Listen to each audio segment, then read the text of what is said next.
बाबा नीम करौली की जय, हनुमान जी की जय। आज मैं आप लोगों को बाबा नीम करौली द्वारा स्थापित प्राचीन हनुमान मंदिर जो कि गोमती नदी के किनारे बसा हुआ है उसके बारे में बताने जा रही हूँ।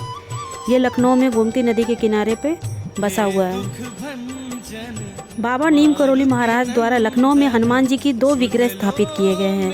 द्वितीय विग्रह हनुमान सेतु मंदिर के नाम से जाना जाता है जो कि लखनऊ विश्वविद्यालय मार्ग पे है, और प्रथम और प्राचीन मंदिर उसी मार्ग में नीचे सीढ़ी से उतरकर गोमती नदी के तट पर स्थित है। आप दर्शन करने जाएंगे तो यहाँ आपको अलौकिक ऊर्जा की प्राप्ति होगी। मन करता है यहीं घंटों बैठे रह जाएं। 50 के दशक में लखनऊ में बाबा नीम करौली महाराज ने तत्कालीन सरकार के मंशा के विपरीत गोमती नदी के तट पर हनुमान जी महाराज की स्थापना की। बाबा जी की कुटिया के रूप में वहाँ 2 कमरे की भी स्थापना की हुई। बाबा महाराज यहीं गोमती नदी के किनारे भक्तों को दर्शन और प्रसाद दिया करते थे। कुछ समय पश्चात गोमती नदी में बाढ़ आ गई। आसपास का पूरा इलाका जलमग्न हो गया। सरकार ने सर्वे कराया और अधिकारियों ने रिपोर्ट में यह कहा कि बाबा नीम करौली महाराज के हनुमान मंदिर के कारण गोमती नदी की धारा अवरुद्ध होकर 2 भागों में बट गई है। आसपास के सरकारी भवनों और गोमती तट के उस समय के प्राचीन मुगलकालीन छतर मंजिल, सहंसा कोठी, मोती महल आदि पुरातात्विक भवनों को खतरा है। तत्कालीन सरकार ने भरसक प्रयास किया कि यह मंदिर यहाँ से हटा दिया जाए। बाबा जी ने कहा कि मंदिर यहाँ से कहीं नहीं हटेगा, हनुमान जी यहीं पर रहेंगे, गोमती चाहे आगे पीछे हो जाए। बाबा जी ने भक्तों से कहा कि हनुमान जी को बाढ़ से कुछ भी नहीं होगा। समय समय पर 2-3 बार गोमती नदी में भयंकर बाढ़ आई। शहर के आसपास के पूरे इलाके डूब गए, लेकिन बाबा महाराज की भविष्यवाणी के अनुसार भयंकर बाढ़ के बावजूद हनुमान जी के मंदिर को कुछ नहीं हुआ। हनुमान जी महाराज वैसे के वैसे वहीं खड़े हैं।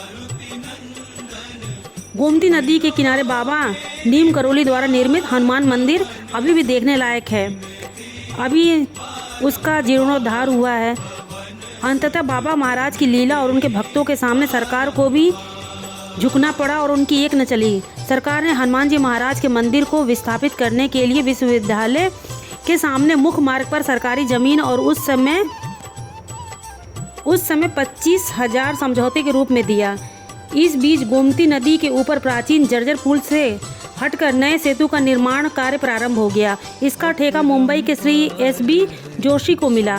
कंपनी द्वारा नए पुल के निर्माण के समय गोमती नदी में पुल के जो खंभे थे वो खड़े किए गए, वो दूसरे दिन नष्ट हो जाते थे। इससे पुल का निर्माण भी बाधित था और कंपनी को भी काफ़ी क्षति उठानी पड़ी थी। इधर जोशी जी के पुत्र की तबीयत काफ़ी खराब हो गई, बहुत परेशान रहने लगे वो।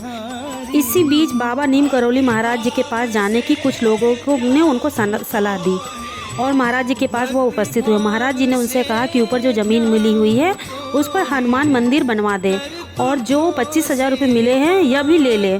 जोशी जी ने महाराज जी की बात सहर्ष स्वीकार कर ली। उधर पुल के निर्माण में आने वाली बाधाएं भी दूर हो गई। उनके बेटे की तबीयत भी ठीक हो गई। जोशी जी ने सभी धनराशि के साथ साथ अपना पैसा भी लगाकर भव्य मंदिर का निर्माण किया जो आज के समय में हनुमान सेतु मंदिर के नाम से विख्यात है। आज यह मंदिर भव्य और काफ़ी देखने में अलौकिक और सुंदर है और विश्वविद्यालय के सामने मुख्य द्वार पर स्थित है। लाखों भक्त देश विदेश से आकर इसके दर्शन किया करते हैं। बाबा महाराज की लीला देखिए कि मुख्य मार्ग पर एक नए भव्य हनुमान सेतु मंदिर का निर्माण हो गया। उधर हनुमान जी महाराज का प्राचीन विग्रह जो गोमती तट पर स्थित था वह भी स्थापित ही रहा। सरकार चाहकर भी कुछ ना कर सकी और बाबा जी महाराज की लीला के आगे मंदिर को भी स्थापित ना कर सकी। तब से आज तक हनुमान जी महाराज सीना तानकर गोमती माँ के गोद में खड़े हैं और आज भी कई भक्त यहाँ पे जाते हैं। तो आप भी जरूर जाएं, यहाँ दिव्य और अलौकिक आनंद की प्राप्ति करें और भगवान के दिव्य रूप के दर्शन करें। बोलो सियापति रामचंद्र की जय, पवन सुत हनुमान की जय, बाबा नीम करौली की जय।